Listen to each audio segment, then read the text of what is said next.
Meeting to order for the Select Board. And I would like to call a meeting to order for the trustees. Recording in progress. First order of business, Pledge of Allegiance. Pledge allegiance to the flag of the United States of America and to the republic for which it stands, one nation, under God, indivisible, with liberty and justice for all. Thank you.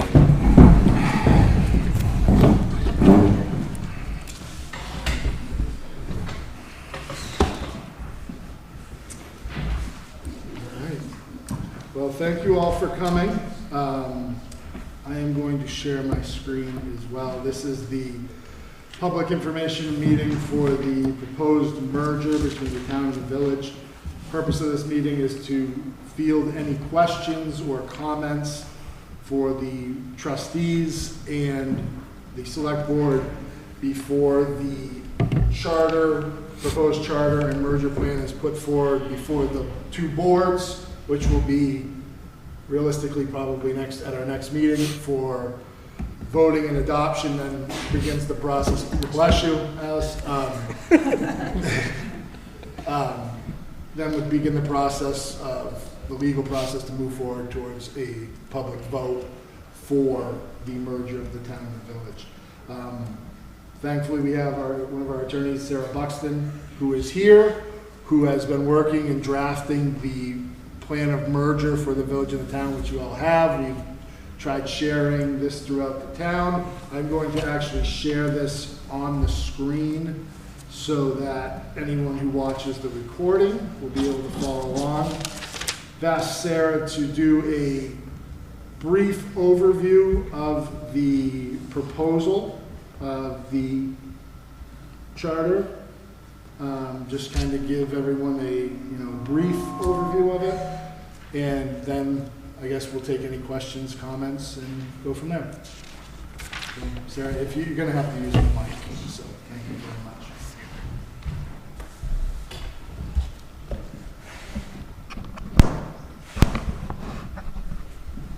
All right. Good evening. Can you hear me? Yes. Yes. Okay, great. Nice to meet you all. My name is Sarah Buxton. I'm an attorney with the law firm of Tarrant, Gillis, and Shems up in Montpelier. Let's see if I can manage any feedback here. And I live locally. I'm over in Mendon, and I'm a member of the Mendon Selectboard and Mendon Planning Commission. My task here was to draft a plan of merger for the village of Ludlow and the town of Ludlow. And I worked with an ad hoc committee, a community committee, to guide my drafting and some of the decisions. What you have before you is a pretty basic plan of merger. And before I give a broad overview of what the components of the plan are, I thought I would let you know what the process is that comes after tonight. So the process for merging begins when both the trustees and the select board approve the same plan. So what we talk about tonight, I'm sure you will hear some feedback. You may wish for some changes to be made. Those changes can be made hopefully before you vote it out. They can also be made after you vote them out. But we have some time here to be able to make sure that this plan of merger meets with your approval and is to the satisfaction of the voters of the two communities. After that, there is a notice period, and 2 hearings have to be held in each the village and the town. And so there's some timelines around when those hearings need to be held. I've provided a draft schedule to Brendan to begin to review. The timeline would kick off when you both approve the merger. After those hearings, there will be another notice and warning period for the vote. And when you have the vote, which could be as soon as August, it would be for all of the voters in the village of Ludlow and all of the voters in the town of Ludlow. I'm going to pause right there because one interesting thing is going to happen, and I want to highlight it here. There are voters in the village of Ludlow who are also voters in the town of Ludlow. Correct? Mm-hmm. All Yes. right. So there will be some people who will go and vote in one election, and they will go and vote in a different election on the same matter. This happened up in Linden. Hi, Brett. This happened up in Linden when Linden and Lindenville merged. The town clerk and the assistant town clerk, one was of the town, one was of the village. They had an inside joke about one person getting to vote twice. That's just the way that it is. I've confirmed with the Secretary of State's office that we're reading the law correctly, and I wanted to flag that from the outset. Can those forums and votes happen on the same day? Yes, they should. Ideally, they would happen on the same day. Yep. That's going to be a very small amount of people. Right. Right.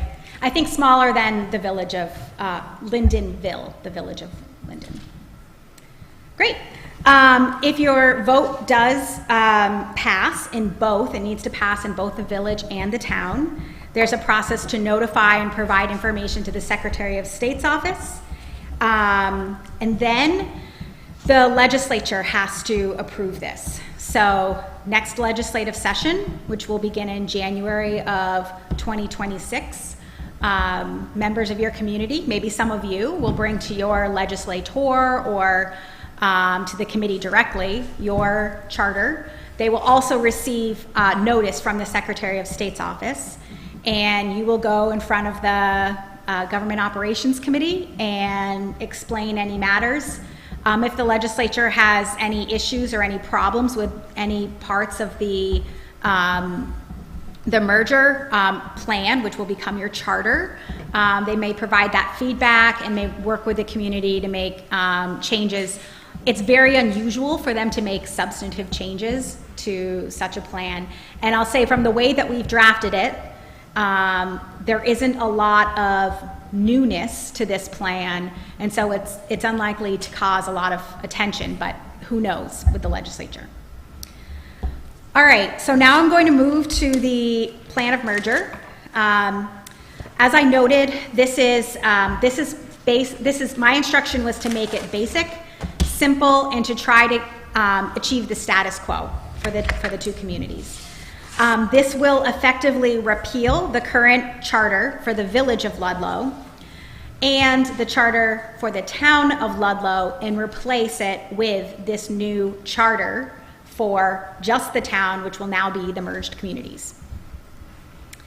The powers of the town will remain the same. This is drafted so as to permit the town to do basically everything that's already a default power in currently in statute. So this is your opportunity now as a town and as a community, a set of communities,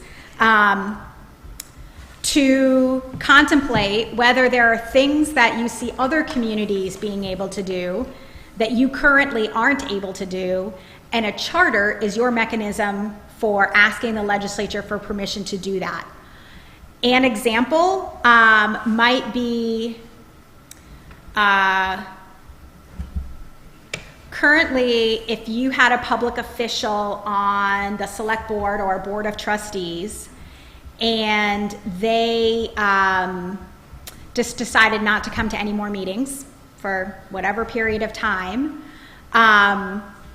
the only time that could change is at the next election.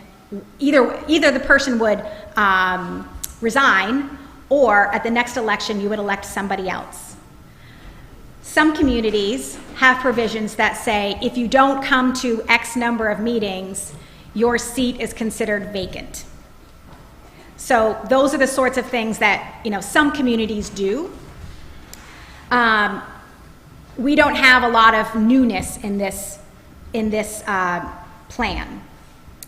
So the powers of the town are as they currently exist and as they are by default in the state statute. The fiscal year will remain the same. The electric department's fiscal year is different than the fiscal year of the village currently. I believe the electric department's fiscal year is the calendar year, and yours is July 1 to June 30. This permits that to remain the same. Officers of the town, you'll still have a town manager form of governance. You've already passed that in the past. This charter acknowledges that you want to continue in this merged state with a town manager form of governance. The elected and appointed officers are your 5 members of the select board, 1 moderator. Rather than 5 electric commissioners, rather than 3 electric commissioners, the number will be set by the select board. It will not be fewer than 5 or more than 7 voting members. So the select board of the town will choose how many people you would like for it to be. In prior conversations with the board of the electric department, ideally 5 was the number that they were looking for. And so these are decisions that will be made in the future. The reason we left some room for flexibility, as you'll see in a moment when we get to some of the electric department provisions, is that if the service area changes or if there are other things that happen with the electric department, you may have the flexibility to be able to add up to 7 members, voting members. You will still maintain your 5 cemetery commissioners, your 3 water and sewer commissioners, 3 trustees of public funds, and justices of the peace, the number of which will be determined in accordance with the Vermont Constitution. So everyone's number of justices of the peace is by default determined in that way.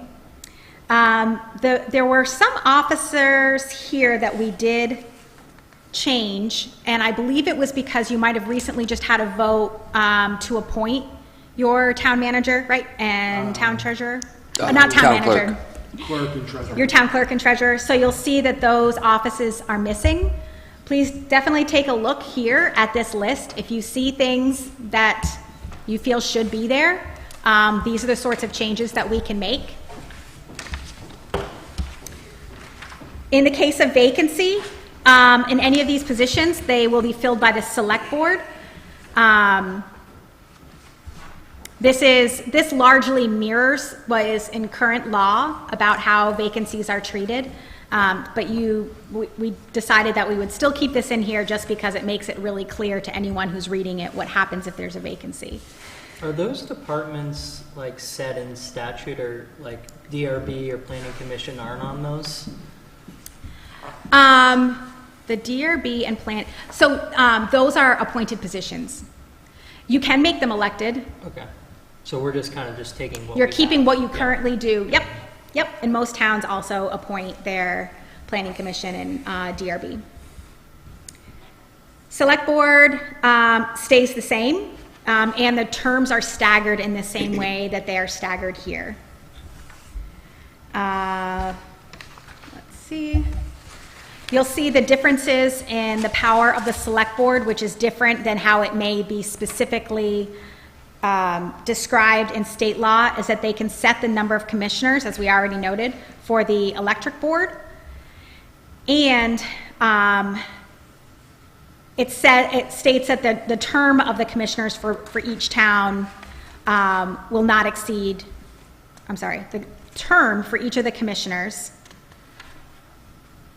from each town served by the electric department other than Ludlow for a term not to exceed 3 years. Let's see. You're still going to appoint officers. Oh, I'll point out, I believe right now you still elect the first constable, in my That's correct. recollection. And so I was advised, so this would be one change. Now you would have this be an appointed position.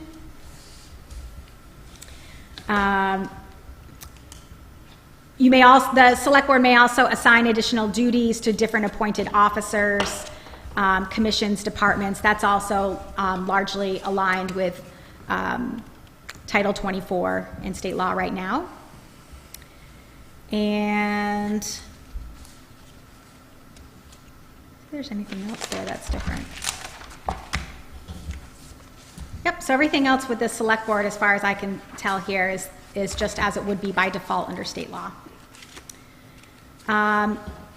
You will still have a board of listers, and they will be 3 members. They'll continue to perform the duties imposed on them by state law. If the town votes to eliminate the office of lister, they can do that. That's currently allowed by state law. And they can authorize the select board to appoint an assessor to perform those duties. The advisory group had advised that we should leave things as they are right now, but noted that it might be of interest in the future, and having this in the plan of merger would at least keep it in the forefront of citizens' minds that you do have the power to change that if you want to in the future. The Water and Sewer Board is combined and will be the same number of people. So that is another change, because I believe right now you have a water board and you have a sewer, you have the select board. Trustees are the wastewater Right. commissioners. So by default, if you don't create a board for these services, then your governing body or legislative body becomes this. And so this would combine those roles into a specific named board. You will still have a moderator. You will still have your cemetery commission. The commission, the cemetery commission will still be responsible for all the duties that they are currently responsible for under state law. They'll serve staggered terms. And I believe the way we've drafted the cemetery commission, that should see no changes as well. The electric department. Broadly speaking, the electric department and its description here in the merger plan is intended to provide all of the powers that state law currently gives municipal utilities, so that you have the most expansive power available to your local utility. It still is organized under the town of Ludlow, but it is governed by its own board of commissioners. So that board of commissioners is elected. However, if there's a vacancy, then the select board would appoint people to those vacancies. The select board may also change the number of commissioners. Elected commissioners, those that are elected to serve, need to be from the town of Ludlow. So all of the voting members of the electric board will be from Ludlow. The select board may appoint additional seats who are non-voting members from other towns who are served by the utility. So that's Plymouth, potentially Mount Holly. Cavendish, Mount Holly, Plymouth. those two. Yeah. Tyson. We tie in Mount Holly, but there's no customers in Mount Okay. Holly. Yep. So those individuals will now have a voice, but they won't have the voting power. And part of the reason for that is because since the utility is organized underneath the municipality, the commissioners still have a duty to the town. They have a fiduciary duty. They have a duty of loyalty to the town. And so this ensures that your citizens are the ones making the decisions for the utility. And that's just, you don't have to appoint someone, it just gives you the option. Exactly. Yep. I mean, they have the opportunity now to come to any meeting they want. Say that again? They have the opportunity now to come to any meeting that they want. That's exactly right. Even Cavendish, I believe, could come to the meeting. Am I not right? Yes, they could, but they would come as a member of the public or as a ratepayer, like ratepayer comment. But now that'd be no different than a non-voting member. Well, I think what happens is when the utility is bringing matters to the PUC, the PUC and the Public Service Department like to see that the ratepayers are represented. And so this is a way to demonstrate that all of the ratepayers are represented, though they're not necessarily given the same power. But your point is well taken in terms of the actual power they have to, make decisions. The powers of the board are, this replicates what is in statute, as are the duties of the board. The board can also exercise eminent domain, although it's unlikely that it will need to. But if there is a project that requires eminent domain and the utility needs something and can demonstrate all of the elements necessary under eminent domain, they have the power to do that. The transition. Basically what will happen on the date that this is approved, and this goes into effect, is that the commissioners who are currently in office will continue until their terms expire. So the 3 individuals who are in office as of July 1 of next year will stay in office until their terms expire, and the select board will call a special meeting, and they will elect 2 additional commissioners from the town. So this is another point that we're bringing to you. You could have the select board just appoint 2 people, but it was the sort of collective decision that we could call a special meeting, and you'll know far in advance if the legislature approves your charter. It probably won't be difficult to have that meeting really close in time to the period that this happens and be able to elect your new commissioners. Have they ever turned one down? Not these days. I think the legislature, and I think the state in general, is in favor of more mergers. Although I am familiar with one recent, very abnormal, in my view, action where a small village in the town of Colchester actually came and brought their charter to become recognized as a village just last year. So it's that one weird example where they're creating more municipal units rather than slimming them down. All right. Procedural matters, town meetings will be the same.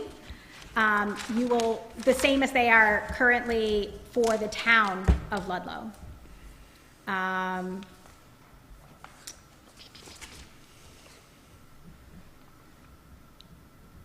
The select board can still cause any question to be voted on by Australian ballot at a special or annual meeting.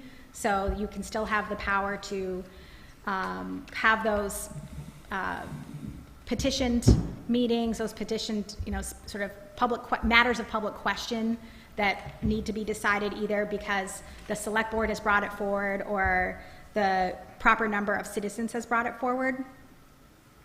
This reaffirms open governance as a guiding principle. It is the law, so open government is not going away. You're just restating that open government is something that's important to the town of Ludlow in its new form. I noticed citizens used there and residents used in other places. Is there a different definition for those terms? So when it comes to open government, government is open to all citizens. So even when you have a public meeting and you have open comment, citizens who are not residents of your town are still entitled to address government, even though they aren't residents of your town. So citizens are property owners or residents? So citizens are any person who is a citizen of the state of Vermont. I don't think that the Vermont Supreme Court has ruled on exactly what the definition of a citizen is for the purposes of open government, but I would suspect that a citizen of the United States would also be entitled to address a local government. Residency has different definitions in different contexts. So I would say if it's a resident who is someone who can be appointed or elected to an office, they have to be both a resident of your town, but also usually that means a registered voter. Mm-hmm. Thank you. Yep. Assets, finances, and indebtedness. Everything that was the village of Ludlow's will now become the town of Ludlow's. The town of Ludlow will be responsible for all the assets and the debts. This includes the electric department. Okay. The new town will have the same authority as every other town has in terms of bonds and any type of indebtedness in that regard going into the future. And for all administrative purposes and all contractual purposes, this merger is intended to impact any contract that you may have or any authority that the then former village has under, let's say, the PUC. So there will be probably a form that's filed with the PUC when this is complete that essentially just notifies them that the electric department is now under the municipality of the town of Ludlow. But this clause in here around the complete transfer is sort of a backstop to what you would need should there be any question about whether something still is retained by the old entity of the village of Ludlow. We've talked about property. Payment in lieu of taxes. Annually right now, the department contributes to the town in lieu of taxes in the form of either a cash payment or the equivalent in free services and municipal rate benefits in an amount equaling the amount of money they would have been that would have been received by the town in ad valorem real estate taxes. So this basically takes what is currently happening with the department and brings it up to the town.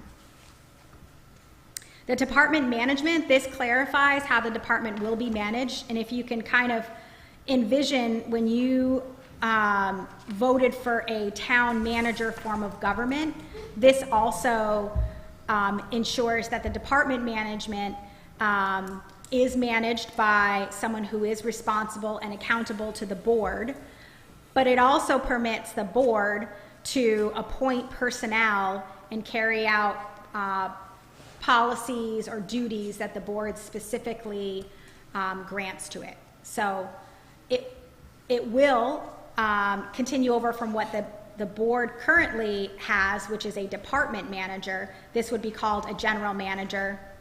I think it's a distinction without a difference. But you will now have a general manager who is like a municipal manager, but for the department.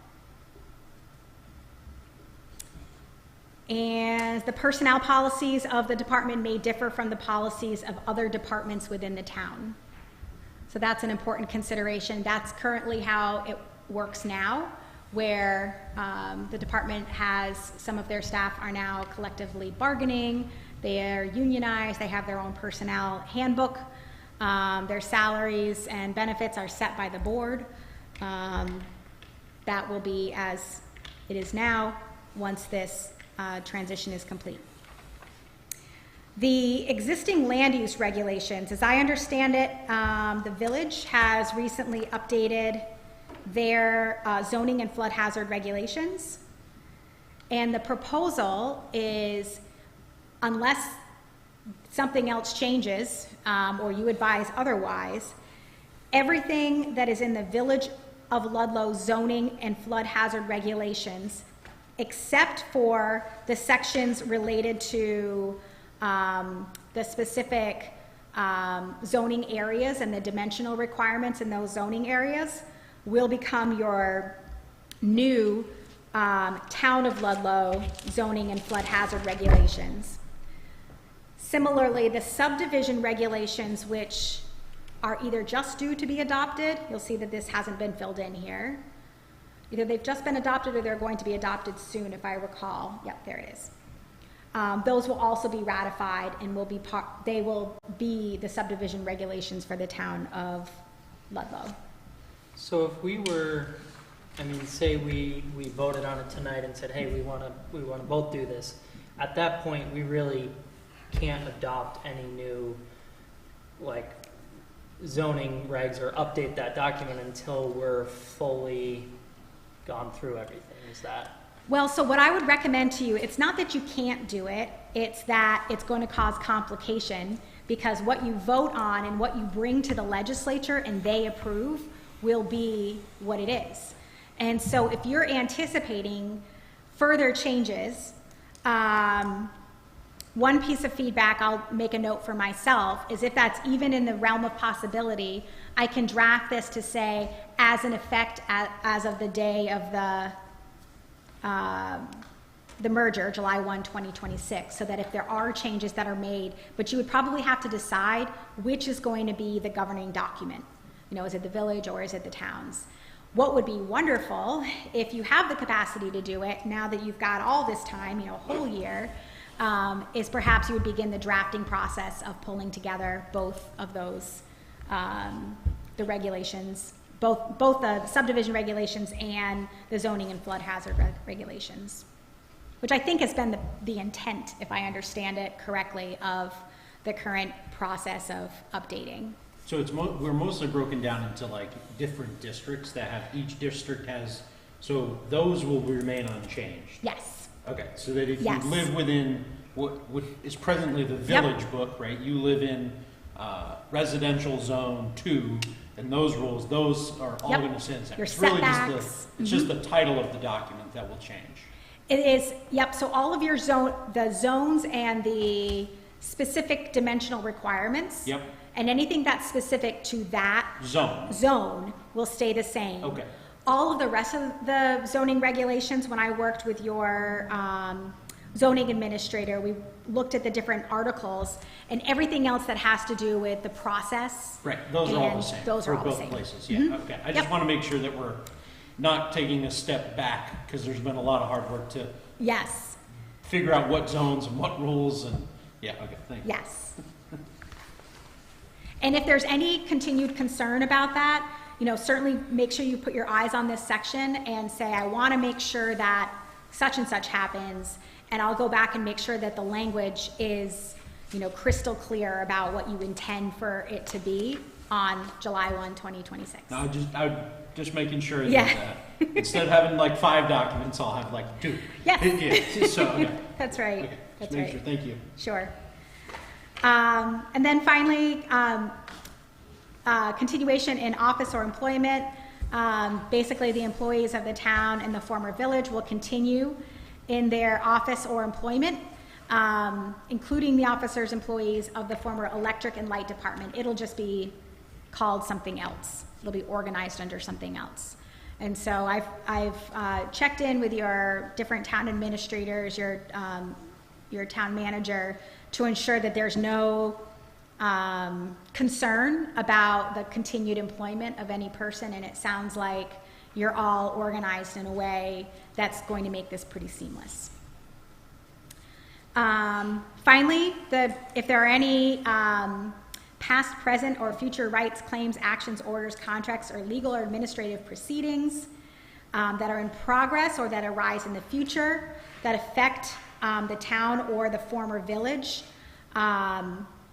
they will continue to be maintained and enforceable against the town of Ludlow. So this is something just to kind of keep your eye on. It doesn't look like there's any threat of any lawsuit or anything against the village specifically, but the town would then be the new party to that case. They would be the successor party. And everything else, all of your ordinances, resolutions, orders, regulations, and policies of the town of Ludlow and the former village of Ludlow will become fully effective and remain in full force and effect, excepting only those ordinances, resolutions, orders, regulations, and policies that are inconsistent with the charter. So if there's something in here that says that if the village had a particular policy and it is addressed, and I couldn't find any, this is just catch-all language, but if the village had a specific policy or an ordinance and it was only in effect for, or it affected just, I don't know, the electric department or the sewer and water, the makeup of the sewer and water board, since that is addressed here in the charter will prevail.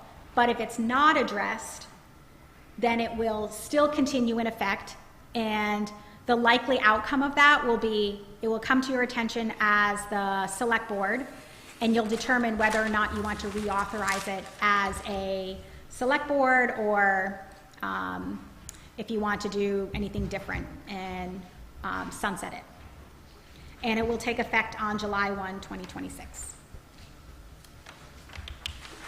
Sarah, just one, I'm a pain in the ass, but on page 7, Yes. under your bullets or numbering, you have A, B, C, D, D. Oh, is that not how the alphabet goes? No. I just figured you wouldn't go right to the state. Leave it to me, right? Thank you. And any other little pieces, before the different bodies voted out, absolutely, we can always fix Scrivener's errors, but if you see anything else, like, as you pointed out, Noah, citizen and resident, and you feel like, given what I've already talked to you about, I'd rather see citizen than resident, or resident rather than citizen. Those are the sorts of things that we can change. And after you hear public feedback, you can also go back and change it. So you're voting it out next month, or whenever that's going to be, won't be your last bite at the apple. I have one more question. And so in regards to pending matters, will there be no effect on either party's ability to recreate their FEMA funds? Tell me more about what you're talking about. The village and the town both have FEMA grants? So I don't know if you. Yeah, we have I don't know money. necessarily what the best I way don't to think describe it would. Okay. will I just want to make affect sure that, that, because there's a lot of money potentially on the line. Yeah, for I reimbursement, don't so, foresee that okay. being a problem. Okay, I just want to make sure that we're not making a It multi-million wouldn't, dollar it error. wouldn't be, Okay. if the village still has money outstanding that is owed to us from a FEMA reimbursement, we'd still collect that money. Okay.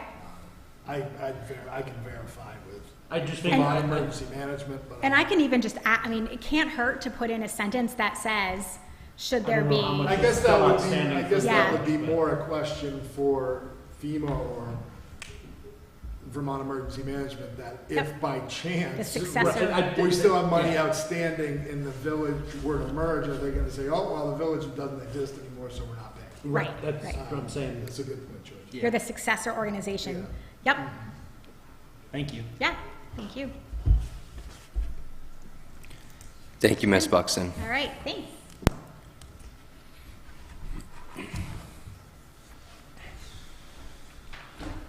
Any comments from anybody?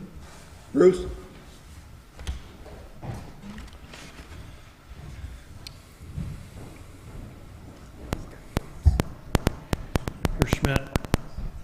Bruce Schmidt, 988 Chapman Road. A couple of things. I guess I just wanted to maybe ask a question, and with the committee that was working on it. Why is there so much delineation of the electric department from the town?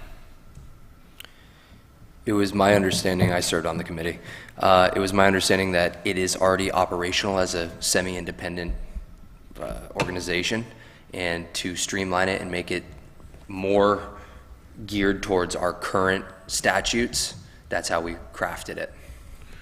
So I guess I would ask, because I think you need to build this for the future. And while people may not want to, be thinking this way, you should be thinking that all the work that is done at the electric department can be done through the town as you transform and, right size, the operations. Because if you look at the sewer and water department, you have sewer and water department commissioners, but the sewer and water department employees work through the town. But even to the point of the electric department being on a different fiscal year will just create angst potentially down the road for those that won't be sitting. None of us will be here. It'll be something that we're doing for, I think there should be so much flexibility to allow so you can be on the same, same fiscal year. Those employees you should be able to bring those employees in under the town personnel plan. Yes, they have a union, but there's also a police union that the town deals with. So it's not like the town doesn't have a union. I guess I would just encourage that when you do this, you bring it all together so it's not separate. I think that's important. So that's my feedback on that. And the other is, what was the thinking of the committee to not expand the select board? That was also, again, a great question. Mr. Nicole, if you'd like to answer, you're more than welcome. I'm happy to jump in too, just as another member of the committee. Sure. Logan was on. I'm sure Justin and Brett could answer this too. I think part of my rationale, I guess first with the electric department and with the water and sewer, a lot of this plan was about the status quo. And we don't want to necessarily make changes because we think changes should be voted on by themselves. We wanted to implement the system that we have now, which really is that the water and sewer and the electric department are, like the water and sewer department are part of the village, but they are, all of their expenses, all of the labor of the employees of those departments are separated out and they're billed separately to the ratepayers of the water and sewer department. They are not billed to the village.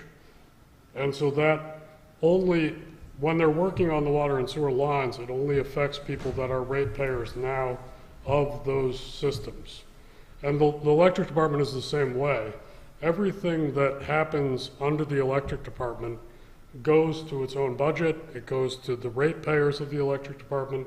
It does not affect the village. Technically, as Sarah alluded to, the village holds the liability, and so if something were to happen and the electric department defaulted, then the village would be liable to secure those debts.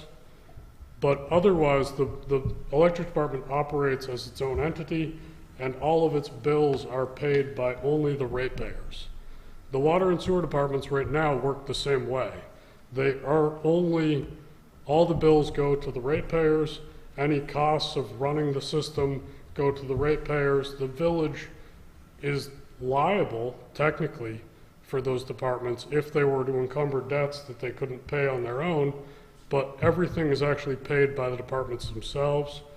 And so we wanted to continue that. I think two things that we thought about with expansion were the electric department. I am also a member of the electric department board of commissioners.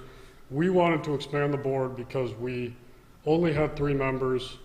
It makes it really difficult and complicated to have a meeting and to have a conversation with somebody else in town, because technically 2 people could be a quorum, and I'm not allowed to have a conversation with my other board members without warning a meeting. And so we wanted to expand the board for that reason. I think we also considered expanding the board of the new water and sewer board, but we felt like we should continue with the status quo so that we could vote on those in a future year. And I think the select board was kind of the same thinking. I personally would like to see the select board expanded. I would like to see the roles a little different and the ability to establish subcommittees of 3 members that wouldn't be a quorum necessarily. But I think that is a consideration for the town to make down the road after we've kind of gotten this big elephant out of the way. I think that the merger itself, we didn't want to jeopardize the idea of the merger with some new thought that we had that we thought would be the best path forward. And so this is really just a continuation of the status quo in that sense. I think where this, just speaking to my own reasons for supporting this, I think that right now this town there's a lot of administrative overhead for very little service. The village does not really do that much anymore. I think years ago the village had village trash pickup. It was something that you could point to that the village entity offered to the village residents that did not otherwise benefit the town residents. When we lost village trash pickup, there really is not a service that the village provides explicitly that otherwise the town doesn't receive. Technically, the village owns its roads, it owns the sidewalks, but the town, obviously most townspeople still use those things. And so there's a lot of administrative overhead that goes into the office to try to separate out and figure out what percentage of maintenance of village roads should be charged to village residents and what should be charged to town residents. And it's just a lot of extra time that the people in the office downstairs spend to try to figure out those expenses, and it's unnecessary time. It's just a burden, and it adds administrative oversight that we simply don't need anymore because there is no explicit service that separates the two entities. And I just think that's an important thing to keep in mind, that there really isn't, there's no bill that you're going to be charged as a townsperson that you are not charged now by merging these two entities. If anything, it's going to eliminate a lot of time that we're right now paying our administrative staff doing this extra calculation and work to split out these costs into right now 3 different entities between the water and sewer, water, wastewater, village, and town. 4 entities really. For basically the same employees, sometimes doing the same work. Thank you, Mr. Nicole. Bruce? Thank you, Logan. And I guess I just would encourage the board to give yourself so much flexibility so you can bill through the town and not have a electric light department office. Those are years down the road, but it's just it gives you good options, even if you don't do it. If you don't do anything and everything stays status quo. The last question I have, with the elimination and the merger, does that mean that the state does not pick their plow up at the village line? Logan? The gentleman from Chapman Road. That's a class 1 thing. With the new pavement, they're gonna wanna keep it down. Yeah, It'd be a nice ride. Thank you.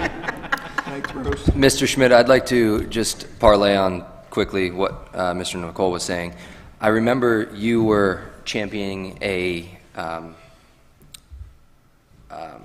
sorry, I'm a little tired today, a change at the state level with Australian ballots in regards to that. And our charter change was under threat because the legislative was very tough at that moment to approve these charters. Now, Ms. Buxton earlier alluded to the fact that it's a little easier now, or perhaps they're a little bit more friendly. Our thought process going into this was, let's keep it simple.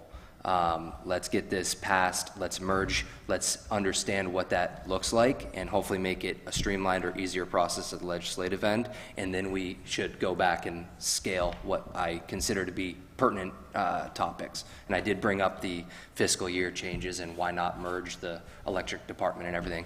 I think Mr. Nicole hit the nail on the head with that, but just to give you more insight. Anybody else? Alice? I'm very concerned about too much power in too few hands. There's a lot happening here, and for someone to say that the village doesn't have any assets, the sewer plant is extremely valuable. Extremely.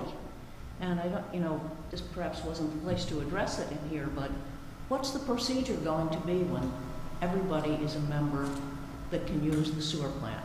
How will it be restricted? Right now it's restricted to the village unless you vote to expand it to somebody. but will everybody in town be able to get on the sewer plant? What's the capacity? I'm certain it's not indefinite. The other thing is, there's the whole lakes area, which if anybody should get on the sewer plant, it's that area out there, which they've been seeking that for at least 30 years. So, I mean, so obviously some people have built their own sewer systems, but there's still a lot of, 50-gallon drums out there that are the sewer for some of those camps. And I think that I wouldn't vote for this unless I knew exactly what was going to happen with the sewer plant. Who will get on? How will it be determined? I mean, it's very, very important. What will it do to the rest of, the areas very close to the town where many more homes can be built or will be able to be built if they can get on the sewer? So I really don't think that part has been thought through. So I think the other thing is I am concerned about so much power in too few hands. Not that anybody here is going to do anything that is wrong, but certainly in the past there was a lot of favoritism in some boards in the past. Not anybody that I know that's here tonight anywhere, but I certainly have seen things in my 55, 57 years in Ludlow whereby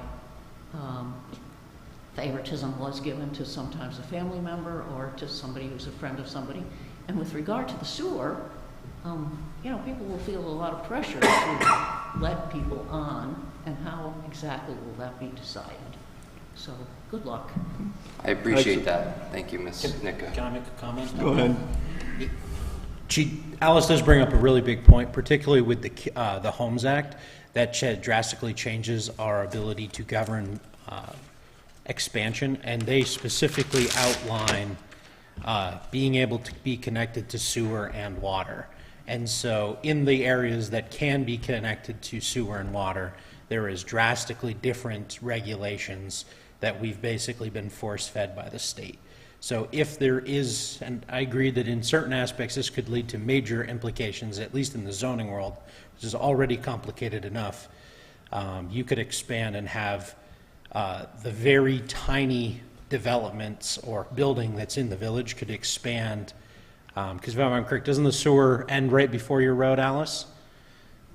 My property line is the village. It is the village line, right? So let's just use it. Alice brought it up. If Alice said, "Hey, my system failed. I wanted to connect, but I'm outside the normal," right? And she's able to connect. Now she falls under new zoning rules that we've been forced fed. And that, let's just say in 20 years, you decide that you say, "Hey, I'm going to sell out," and the next person wants to build a development there. They fall under a new guidelines, or as it currently sits, if it remains unchanged at the state, that those guidelines would take in effect, so that you will see the expansion of, other than the word sprawl, I don't know how to cover it. You'll lose the town look, that rural look. But at this point right now, I mean, the sewer goes outside the village I said the sewer goes outside the village by significance. I mean, it's all over the mountain. The mountain's not village. I mean, anybody at this point right now can tie into the sewer if they want to make the expense to freaking put it.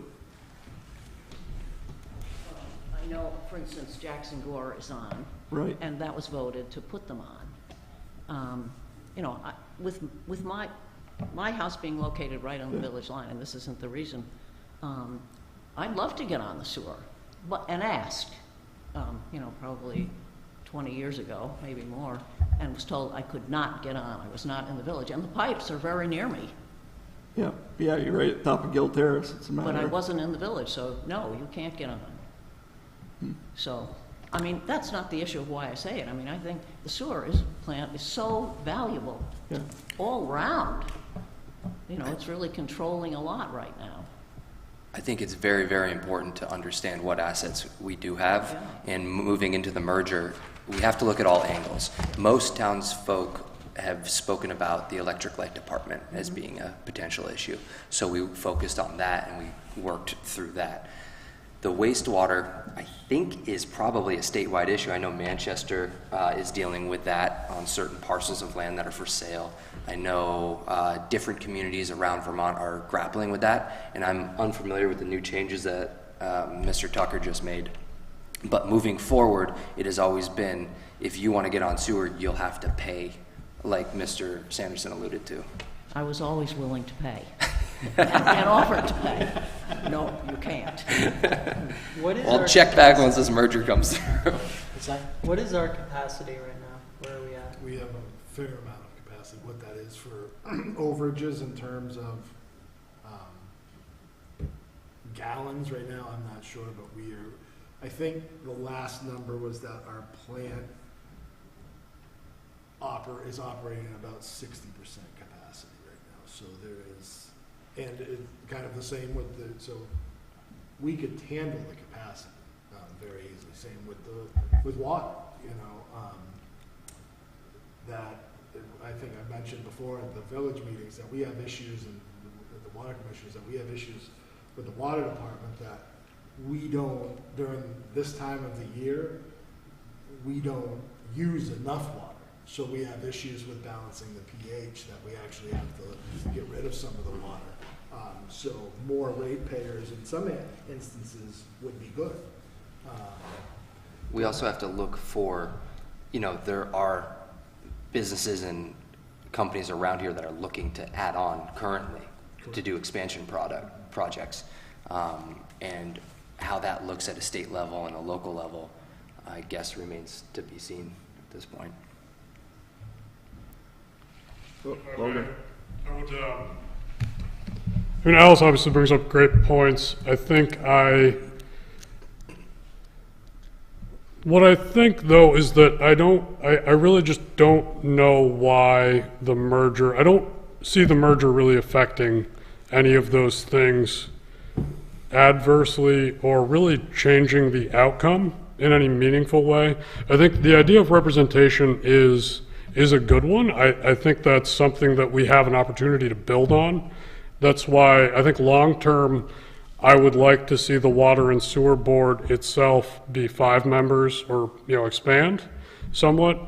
But at the end of the day, right now, the Water Board is voted by just village members, and it's voted just by village residents.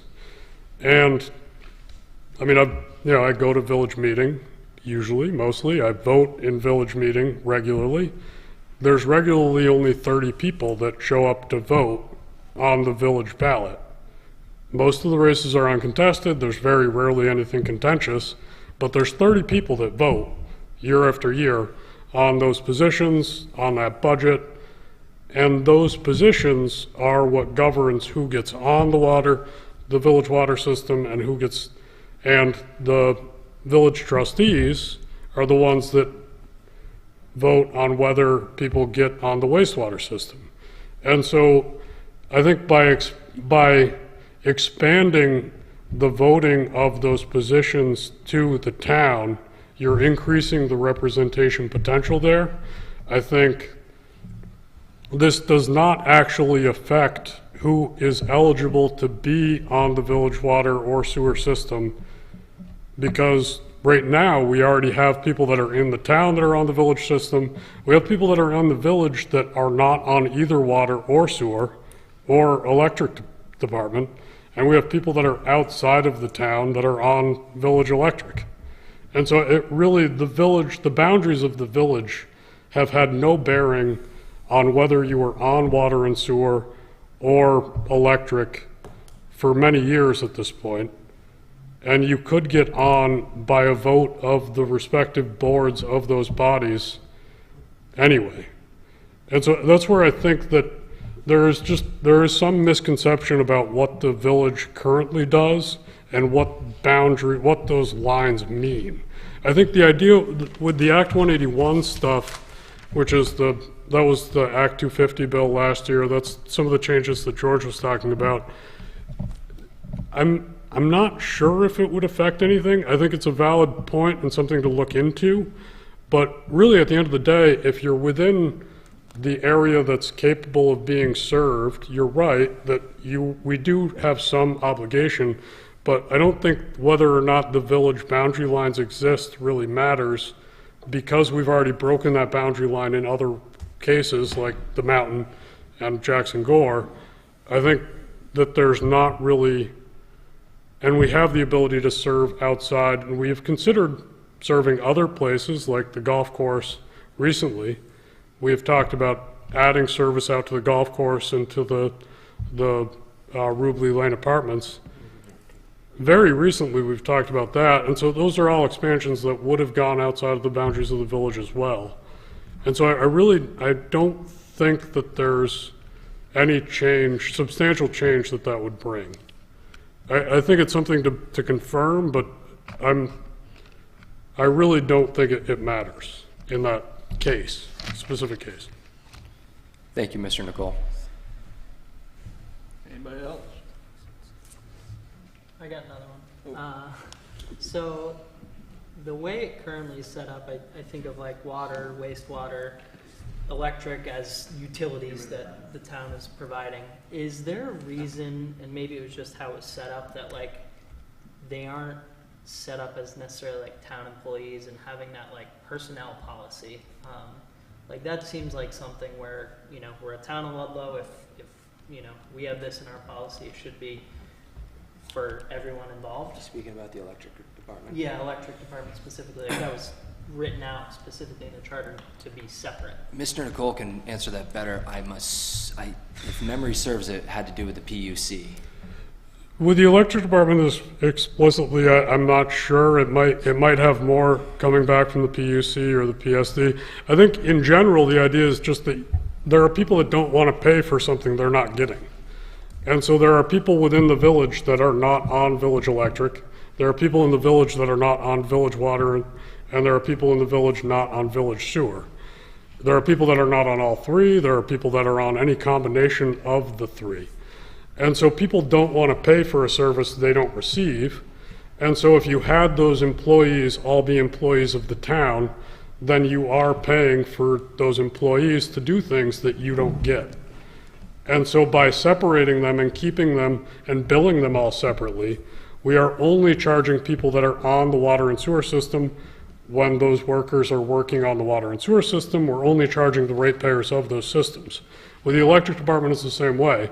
We keep that even more siloed than we keep the water and sewer, but all those employees are only working to benefit the ratepayers of the electric department, and nobody that's on Green Mountain Power, you know, for the most part, is receiving services from the electric department, and they're not paying the electric department through taxes for work that they don't receive a benefit from. Obviously, that's, you know, a broad generalization. We do share employees, and we do, you know, Brett can testify, like we do, you know, emergency response together, and so there is some sharing going on there, but those are unique circumstances. In general, the townspeople are not paying as a town through their taxes, through their property taxes, for work that only benefits people that are on Ludlow Electric, and the village and all the same. But I guess, is there a reason why you have a different personnel policy for the light department versus the rest of the town? I think it's similar because the electric department it has unique situations, and it's dealing with high voltage systems. You know, there are special circumstances that govern some of the situations that they encounter, is probably the thinking. Obviously I didn't develop those policies when it split, but I think that's probably most of it. Ms. Buxton.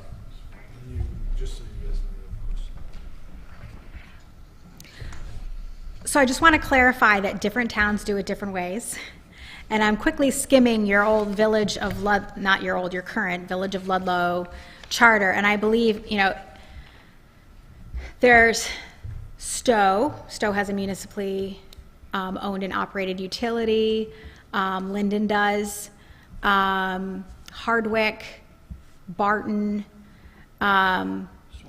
Swanton, Morrisville. The answer is you could require that situation that you're just describing, where everyone is all under the same umbrella. If you default to what the state allows for municipal utilities, they permit you leave the discretion to the community to operate the department and control the hiring and the management of the personnel. So it doesn't say one way or the other that you must or you may not. What this document does is it carries forward a blend of the current status, as we talked about earlier, where the operation of the department is all continued to be insulated.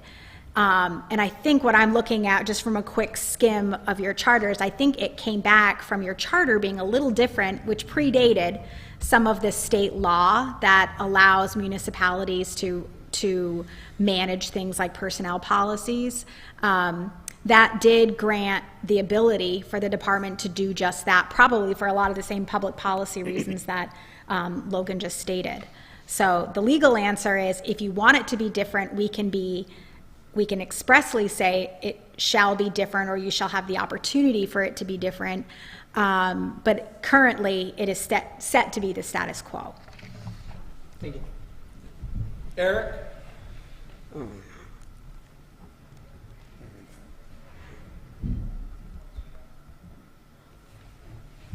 We can't hear. Encourage the process to move forward. A little history. There was a time in Vermont that a village was important. It started in the 1850s. The incorporation of villages was a necessity for management of the town. After World War II, the trend was really to disincorporate or unincorporate. And at one time, Vermont had about 100 incorporated villages, and I believe we have about 29 now. Most of your neighboring towns that had villages have long since unincorporated. Because it's clear the redundancy of the boards and the staff is just something that's not necessary now. And the good part of working through this process is you have 60 or 70 other examples of villages that have unincorporated, to use as a basis, which sounds like that is what is being done here. Certainly there's some complications, but you're not the first to do this. So I just wanted to encourage, now is the time to do this. And, I would love to just sort of work through these and hopefully get a positive outcome to have this happen. Thank you. Can I just make one comment, Brett? I think this sort of ties back to the conversation and question that Alice posed, is voters have expressed to me that are in the town that when the vote came up previous for the merger and the discussion, a lot of their negative toward it was that they didn't want to pay for something they weren't going to get. And how can you make it fair to say, hey, we want you to take on all this expense for something you'll never get, right? You could live off on some back road in Ludlow and there's no chance of ever getting a service. And so I think maintaining the status quo, even though it might be not the idealist policy, right, to have everything, or there might be a future thing, is, I agree with Bruce, in 50 years things could be drastically different. But in order for get step one done, to get the merger done, and for the people who currently don't have to contribute for those things because they're not ratepayers, and to be really clear that that policy is not changing for right now. I think that's very important I don't think that was necessarily clear to some people per se. Anybody else? Just to be clear, the village is not subsidizing water, wastewater, electric right now. Just So it's really just, hey, we're ready for those big capital expenses or those kind of things, but other than that, it's the ratepayers pay. It's a self-sustaining.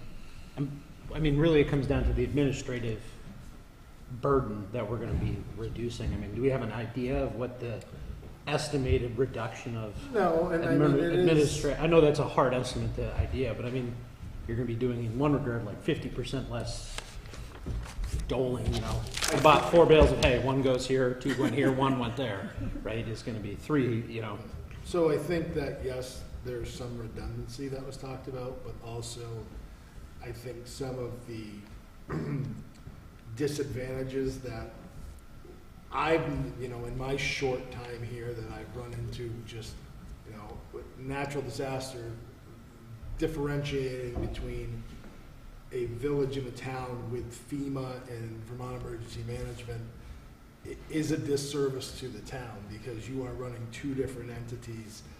It's treated as such, and someone, for all, we lose money, for example, I'm just gonna use the debris cleanup, right? Because we had to differentiate between the village and the town debris cleanup. Obviously, we're only getting a percentage back of each one of those rather than the lump sum. The FEMA does not care whether it is, for all they're concerned, the town of Ludlow is in southern Vermont and the village of Ludlow is 100 miles away.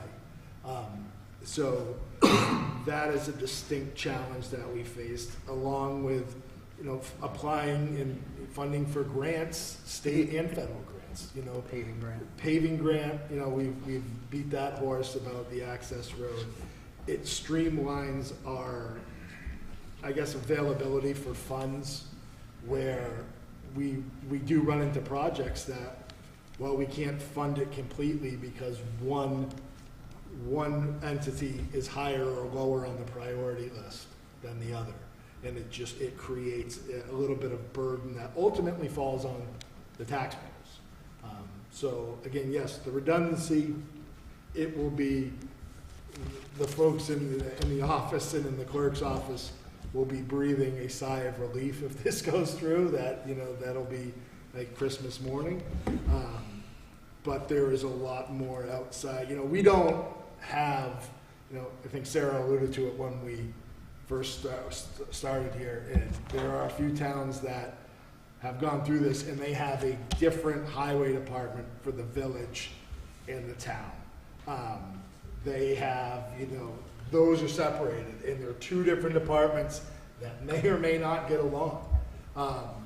That's a problem that we don't have. Operationally wise, as someone who's out there every day, probably not going to notice a heck of a lot, because we kind of do it so well already. It's a lot of the backside of it. So, a number, yes, the redundancy will be nice, but I don't think I can put a number necessarily on that. Bruce?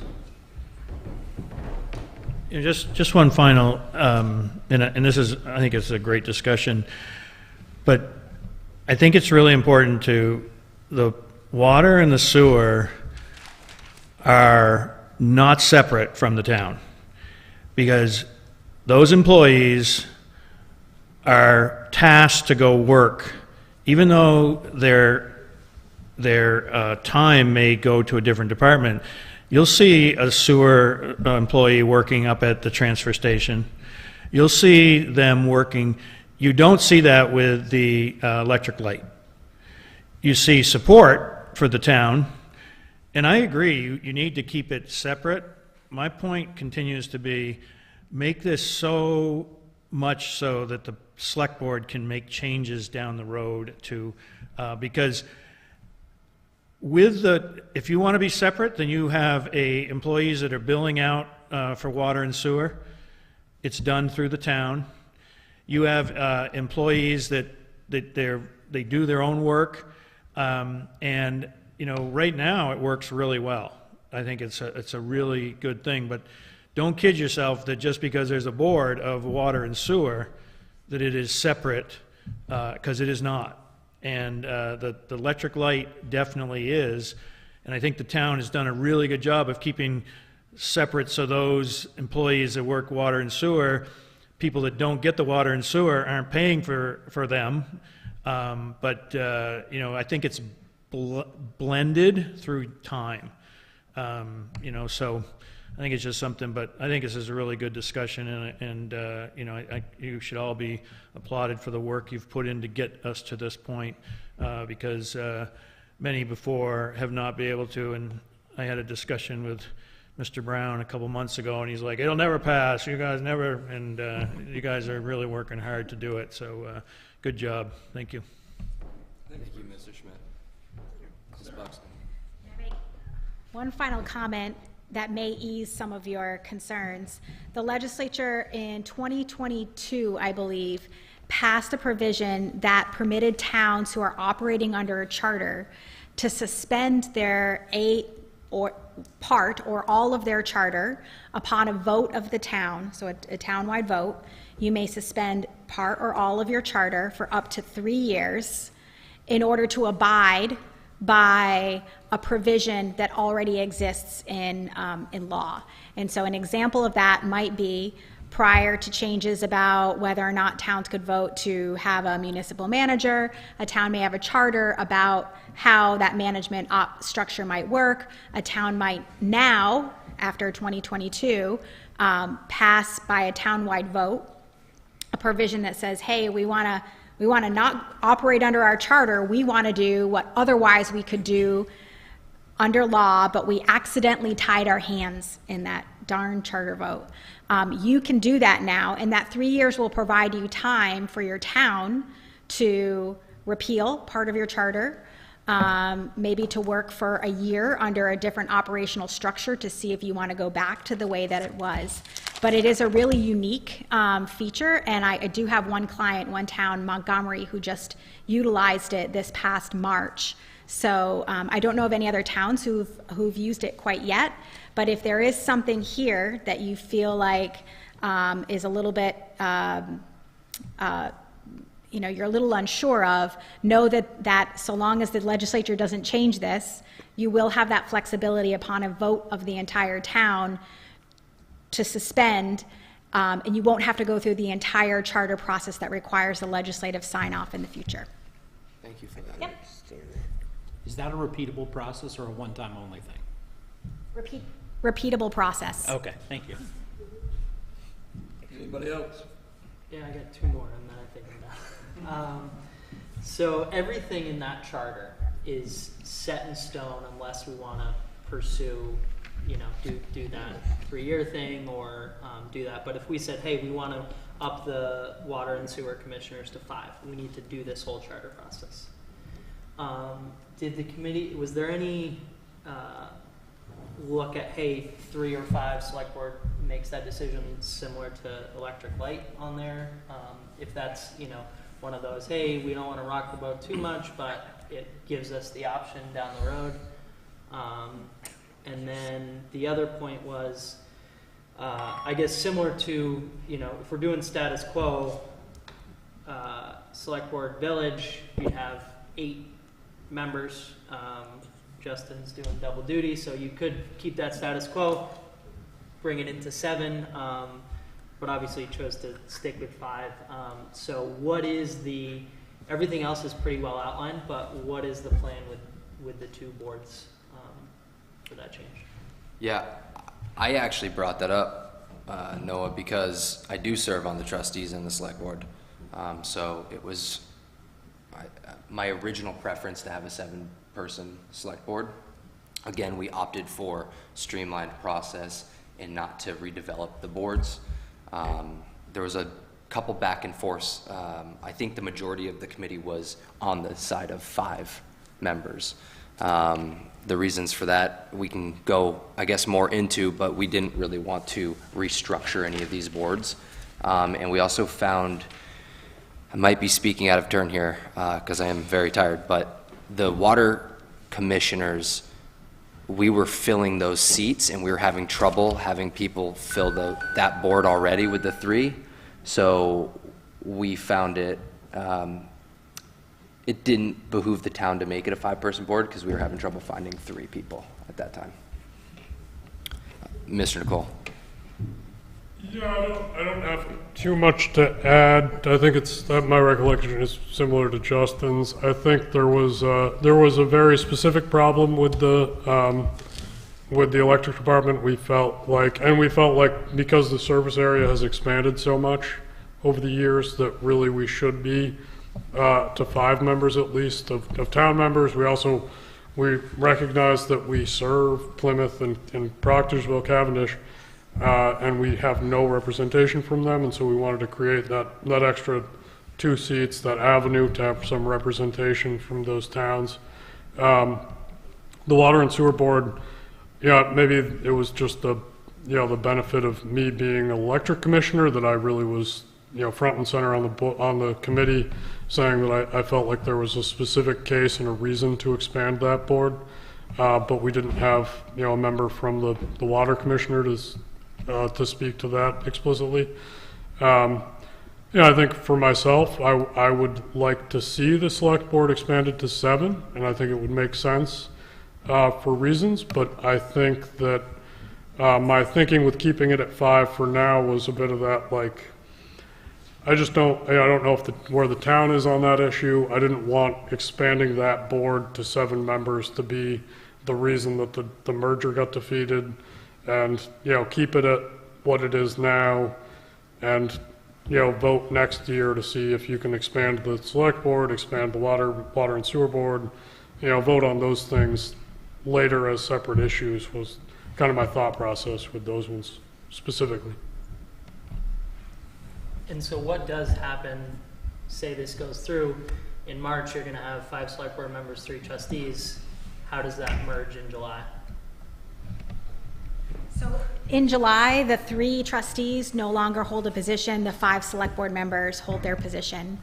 To your point, and I guess I'll take my direction from members of the committee, or if folks want to instruct me on what I should bring before you, I can add in language that says something like, upon a future vote, townwide vote, whatever constraints you want me to put on it, you could make changes like to 7 or to 5, but that the default will be the status quo, except that, should the town have a townwide vote, you could And I choose guess, to like, change it without going through the whole process. If we wanted to change it to 7 or the commissioners to 5, we need to do this whole charter.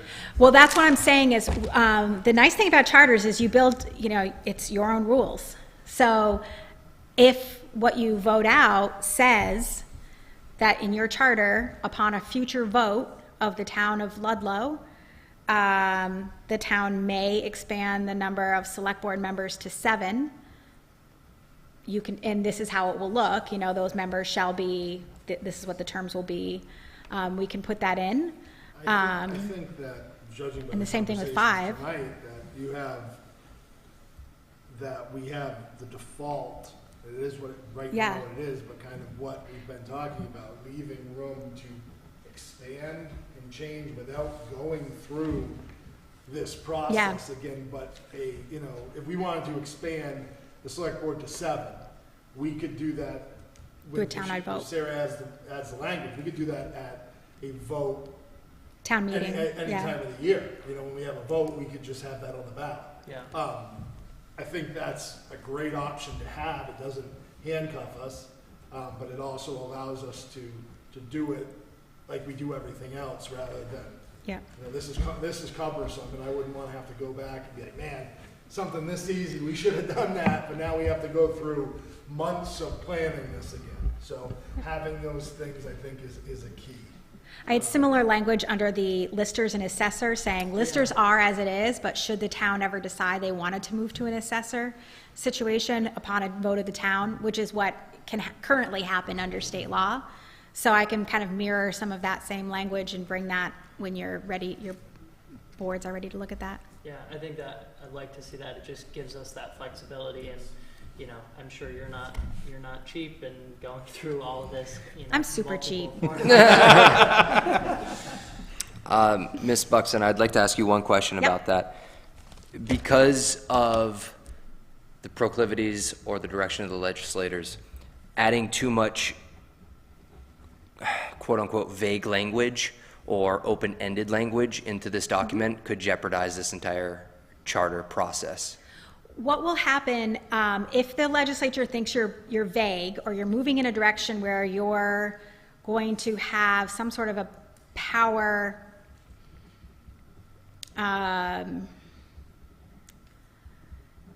where the balance of power changes in a way that isn't favorable with public policy in the House at that time, is they would either reject it or they won't approve it as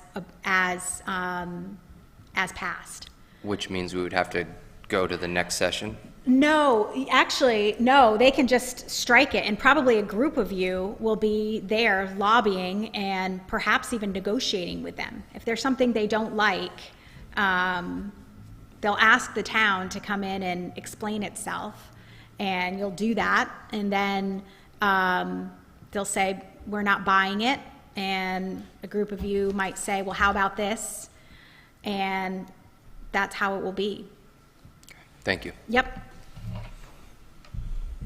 Logan? I guess I should say, just in my experience with charters, we haven't done much with Ludlow in recent memory, except for the one provision the select board adopted. But I would just say, just a caution to the town and to you all, that this charter will likely change. It's likely to change in the legislature, at least words here and there. Some of these, Scrivener's errors, things like that, they're going to correct, they're going to fix. You're going to have a lot of eyes on this document, 12 committee members in the House, 5 in the Senate. They're going to catch things that we all missed. They're going to change other things that they maybe just don't like for whatever reason. It is more than likely going to change, likely not substantially, but just to keep that in mind, that they are going to make changes to this. And there will be, certainly I expect to be up there as a resident of the town, just lobbying for this, if it makes it that far, if the town approves it. And I expect others of you will as well. And it will be up to us to try to convince them not to change the things we like and to change things that we're okay with or will accept. And so just, keep that in mind for sure. Brett? Just one question, then last one. That's what you said last time. I'm sorry, I lied. Is what you're saying, Logan, in the sense of potential bargaining, is it better for us to aim more loose? Let's just say we put those provisions in, to potentially expand now. We go to negotiate, they say they don't like it, we say, hey, we'll leave it at status quo. This sounds... Is that basically is that the better plan? Fold the cards. I'm not trying to rock the boat. Yeah, No, I think that I guess that's that's some chess thinking, is to try to hold things out there that you want or expect them to change, so they don't change other things. But that's also something we want, right? It's hard math to do, but I think there's some value in that for sure. I think it's things that we want. I don't see any harm in putting them in, for sure. And I think, to your point, it is certainly possible that they'll see them and they'll be like, I don't know, have we done this before? Is this something that, is otherwise in statute? If it's not, then it might be, maybe they will want to pull it out. If it is, new and it's something that, they haven't seen explicitly, they may still be like, oh, well, this is kind of the purpose of charters, is Catch them on a good day. Crucibles, and they're opportunities for towns to try something and see if they work, and then the state wants to adopt it as a policy. That has happened many times, is a town does something and the legislature approves it, and it's kind of like, we don't know if this is a good idea, we'll let you do it. And then over time they're like, well, that's a good policy, we should adopt that so all towns can do it.